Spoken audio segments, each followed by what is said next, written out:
masuk lagi 2 menit lagi.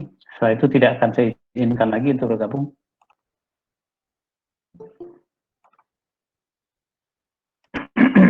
Yang model struktural.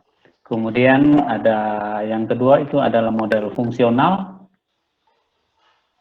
Model fungsional. Kemudian yang berikutnya adalah ada model analitik. Ya, analitik. Jadi dalam proses perancangan, saya review lagi, dalam proses perancangan sistem elektronik, kita akan melalui tahapannya. Yang pertama itu ada namanya tahapan analisa ya, kebutuhan, ya, analisa kebutuhan, dan itu sudah kita bahas di minggu yang lalu. Analisa kebutuhan itu kita harus memperhitungkan ya, 3 faktor yang harus kita perhitungkan dalam analisa kebutuhan. Ada faktor teknis, ya, teknis atau kegunaan. Kemudian yang kedua ada faktor ergonomi, ya, ergonomi itu disebut dengan faktor kemudahan, ya, kemudahan penggunaan oleh user, ya, atau sering istilahnya itu user friendly, ya, friendly, ya, user friendly. Ya. Kemudian yang terakhir itu ada faktor estetika atau sisi keindahan, ya, kenyamanan, ya, termasuk di situ warna, ya, yang disukai oleh user, ya. Nah itu, jadi ini kemarin yang sudah kita singgung. Nah, kita kembali ke pembahasan yang tentang tadi, bahwa salah satu cara kita mendesain atau merancang sistem itu adalah kita menuangkannya dalam bentuk model. Ya. Jadi kita definisikan kemarin, itu model itu apa? Model itu adalah bentuk lain dari sistem.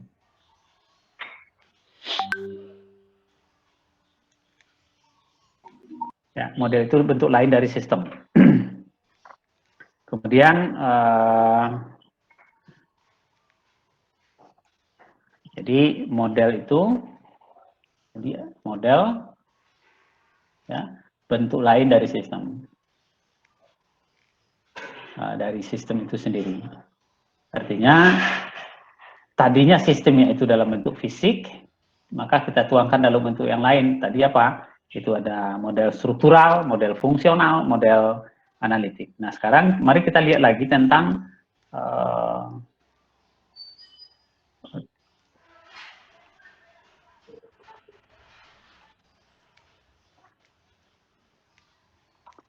sistem, ya. Tentang sistem itu kita lihat.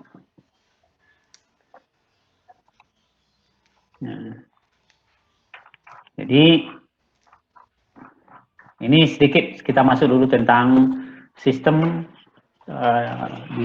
digambarkan dalam bentuk model matematik, ya. Jadi atau yang disebut dengan model analitik. Jadi sistem, mari kita lihat kembali definisinya. Sebuah sistem dapat didefinisikan sebagai suatu interkoneksi dari sekumpulan komponen, ya, dapat berupa piranti atau proses dengan terminal atau port akses yang dimiliki, sehingga beragam materi, energi, dan informasi dapat dimasukkan dan diberikan oleh sistemnya.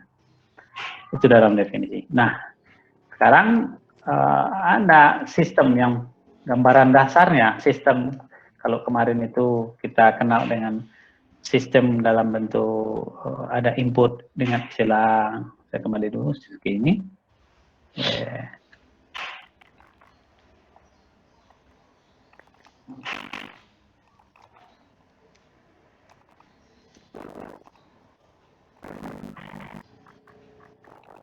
Oke, what ya.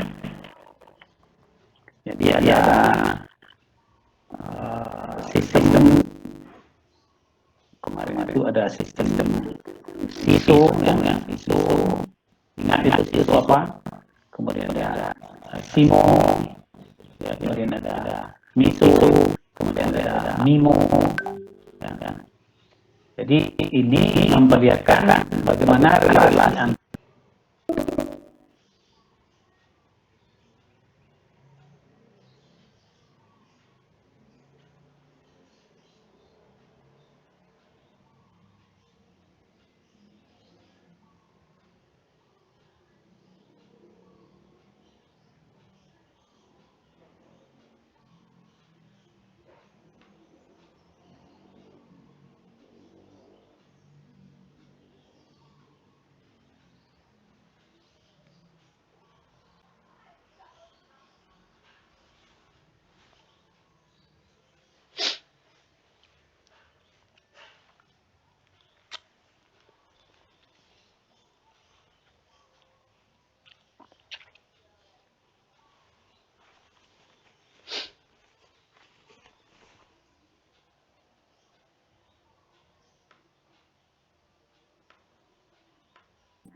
analitik itu untuk persamaan matematika. Ya. Karena apa? Karena di sini dituangkan kalau di dalam penggambaran yang tadi, ya. Jadi ada input dengan X, ya, di sini, kemudian di sini ada output dengan Y, maka di sini akan terjadi fungsi dari X, ya, fungsi dari X.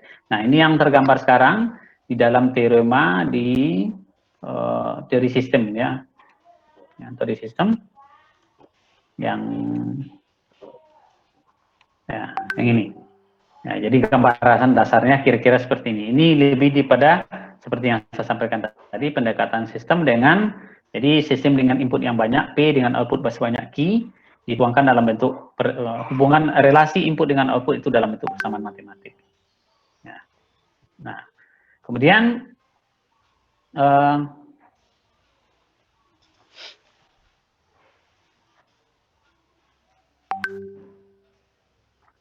nah, berikutnya ini contoh, ya, sama kemarin sudah diperlihatkan beberapa contoh tentang sistem. Nah, sekarang pendekatan model matematik, ya, model matematik itu akan sedikit lebih rumit kalau dibandingkan dengan pendekatan model yang lain.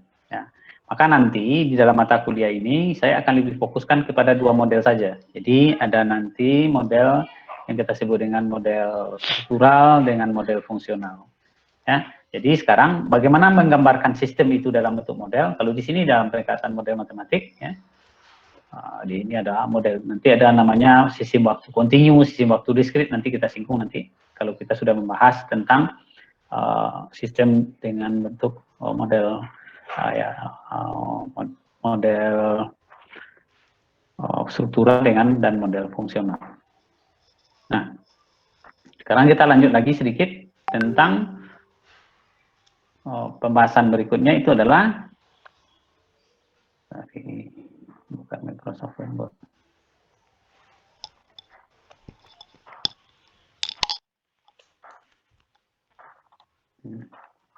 Ini yang kemarin yang sudah kita singgung, bahwa dalam proses sistem itu atau perancangan sistem itu dimulai dengan perencanaan, kemudian meliputi ada analisis, ya, analisis.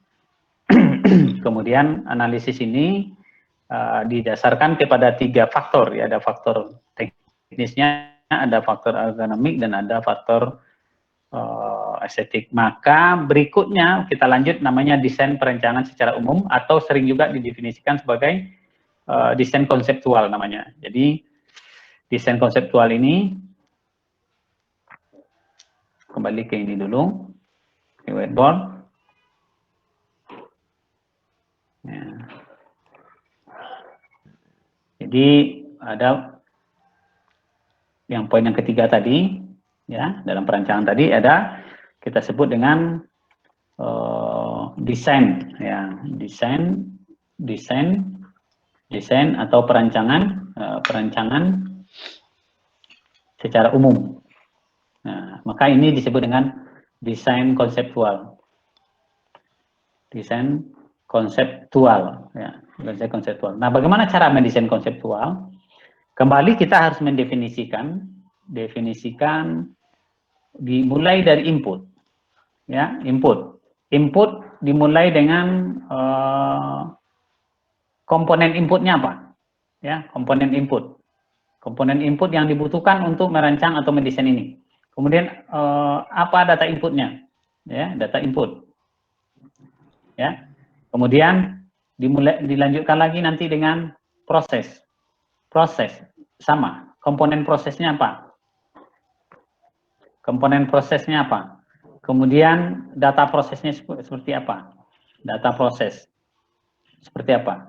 Kemudian juga ada output, ya, output. Output berarti ada komponen output, ya. Kemudian ada juga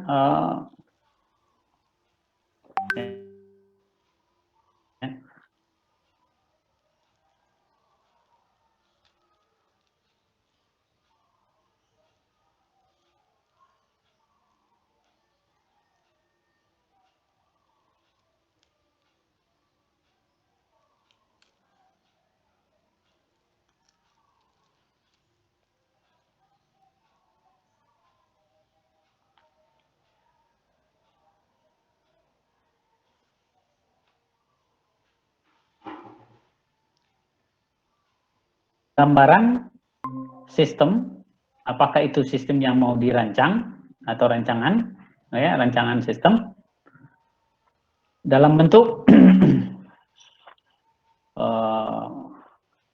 relasi, ya, relasi bagian-bagian yang membentuk sistem itu sendiri, ya, sistem itu sendiri. Jadi ada bagian-bagian ini yang menjadi acuan di sini, bagian-bagian. Bagian-bagian ini artinya sistem itu terdiri dari apa saja? Dari apa saja, ya. Dan di antara bagian-bagian itu harus digambarkan secara relasi atau hubungan. Nah, itu dikatakan model struktural, ya. Jadi model struktural itu tergambar secara blok diagram. Blok diagram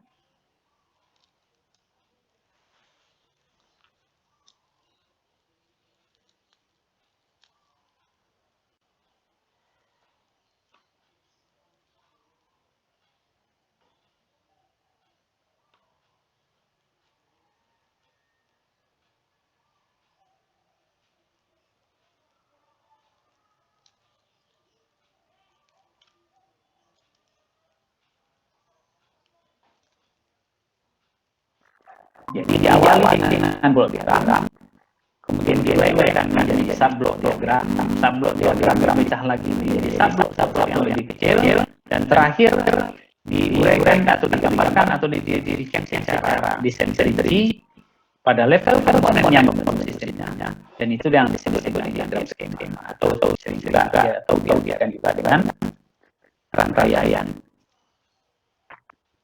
ya, rangkaian sistem. Ya, nah, ini sudah level paling bawah. Jadi di atasnya ada blok diagram. Apa itu blok diagram? Diagram itu adalah persegi panjang atau kotak, ya, kotak atau bentuk sangkar, boleh. Yang didefinisikan bagian sistem. Nah, kalau kita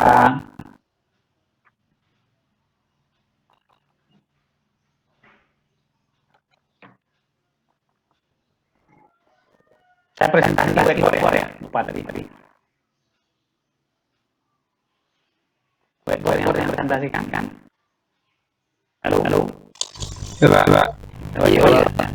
Ya, Pak. Lihat tulisan saya kelihatannya. Oke. Jadi ini yang dimaksud dengan blok diagram. Nah, apa contohnya? Contoh dari blok diagram itu, nah, kemarin sudah saya gambarkan contoh. Ini contoh, ya.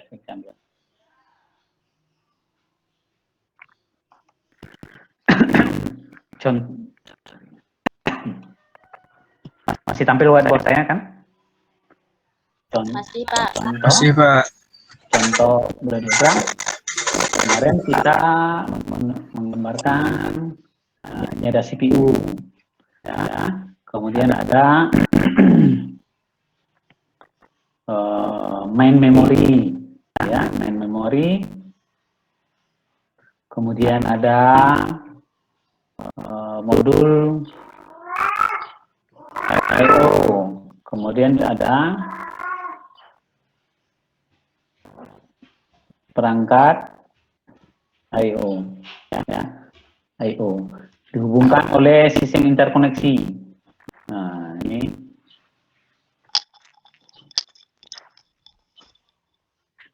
sorry, kurang ini.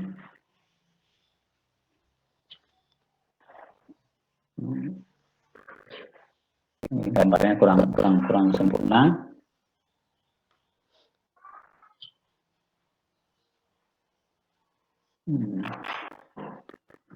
Nah, ini adalah sebuah block diagram. Artinya apa? Tadinya sebuah komputer itu dalam bentuk fisik, kita lihat apakah itu laptop, PC, dan lain-lain, tergambar dalam bentuk fisiknya.